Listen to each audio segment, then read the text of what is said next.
श्री स्वामी समर्थ. नमस्कार मंडळी, स्वागत आहे तुमचे माझ्या मराठी यूट्यूब चॅनेलवरती. तर तुम्हा सर्वांना श्रावण महिन्याच्या सर्व हार्दिक हार्दिक शुभेच्छा.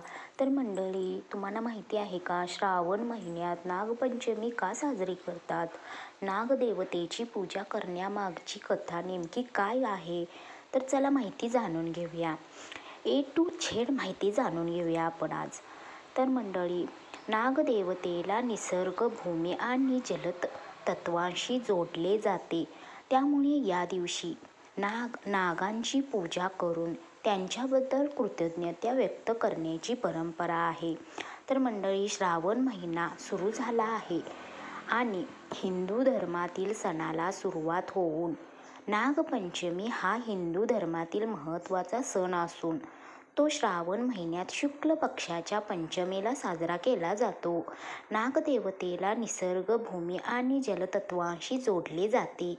त्यामुळे या दिवशी नागांची पूजा करून त्यांच्याबद्दल कृतज्ञता व्यक्त करण्याची परंपरा आहे.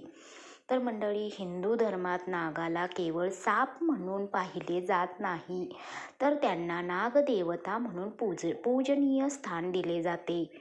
भगवान शंकरांच्या गळ्यातील नाग, भगवान विष्णूंच्या शेषनागावर असलेली शयनमुद्रा आणि भगवान श्रीकृष्णांशी संबंधित कालिया नागाच्या सापाची कथा यामुळे हिंदू धर्मात धार्मिक परंपरेत नागांना विशेष महत्त्व प्राप्त झाले आहे. श्रावण महिना हा भगवान शंकरांना समर्पित मानला जातो. भगवान शंकरांच्या गळ्यात नाग विराजमान असल्यामुळे श्रावणातील नागपंचमीला विशेष धार्मिक महत्त्व प्राप्त आहे. तर मंडळी, नागपंचमीच्या दिवशी नागदेवतेची पूजा का करतात?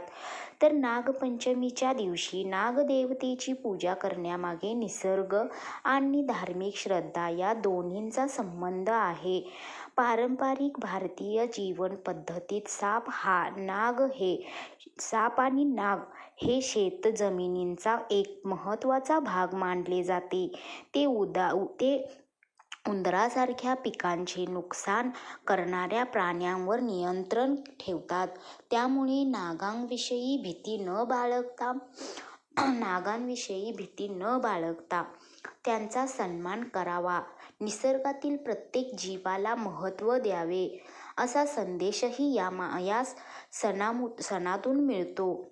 तर मंडळी, नागपंचमीशी संबंधित प्रसिद्ध कथा भगवान श्रीकृष्ण आणि कलियुगांची कथा. नागपंचमीची एक कथा अशी आहे की कृष्ण गुरांसह यमुनेच्या काठावर जात असे.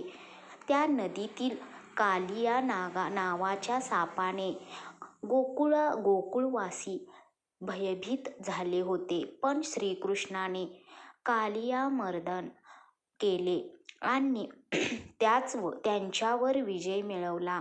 मग नागसूत्राने पराभूत झाल्यावर कालियाने माफी मागितली आणि मग श्रीकृष्णाने त्याला नदी सोडण्यास सांगितले.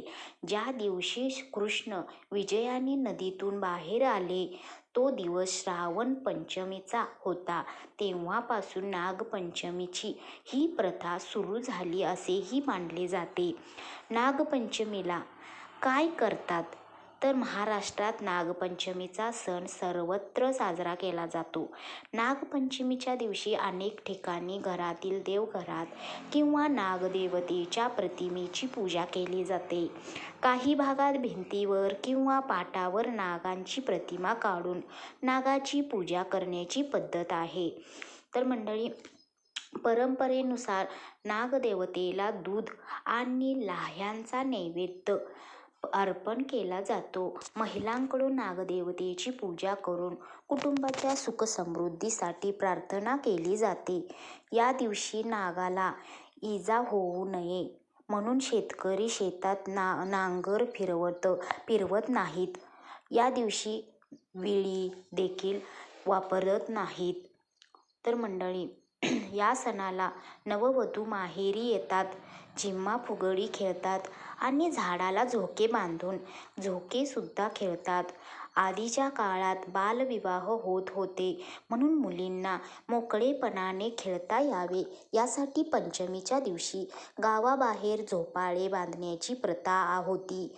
गावाबाहेर म्हणा किंवा जे मोठे मोठे मंदिरं असतात, तिथे मोठे मोठे झाडे असतात, त्या मंदिरात दर्शनही घेऊन परत मंदिराच्या मंदिराच्या आवारात जी झाडं झुडपी मोठी मोठी असतात, त्या झाडांना मोठमोठे झोपाळे बांधून मुली झोपा खेळायला जात असत.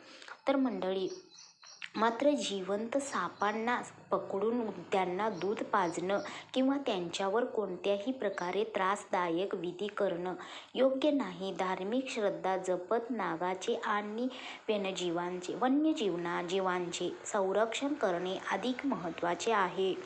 नागपंचमीच्या दिवशी नागदेवतेची पूजा का करतात? तर नागपंचमीच्या दिवशी नागदेवतेची पूजा करण्यामागे निसर्ग आणि धार्मिक श्रद्धा या दोन्हींचा संबंध आहे. पारंपरिक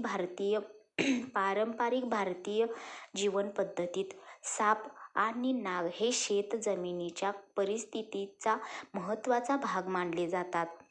ते पिकांचे नुकसान करणाऱ्या प्राण्यांवर म्हणजेच उंदरावर नियंत्रण ठेवतात. मात्र जिवंत सापांना पकडून त्यांना दूध पाजणे किंवा त्यांच्यावर कोणत्याही प्रकारे त्रासदायक वार करणे योग्य नाही. धार्मिक श्रद्धा जपत नागांचे आणि वन्यजीवांचे संरक्षण करणे अधिक महत्त्वाचे आहे.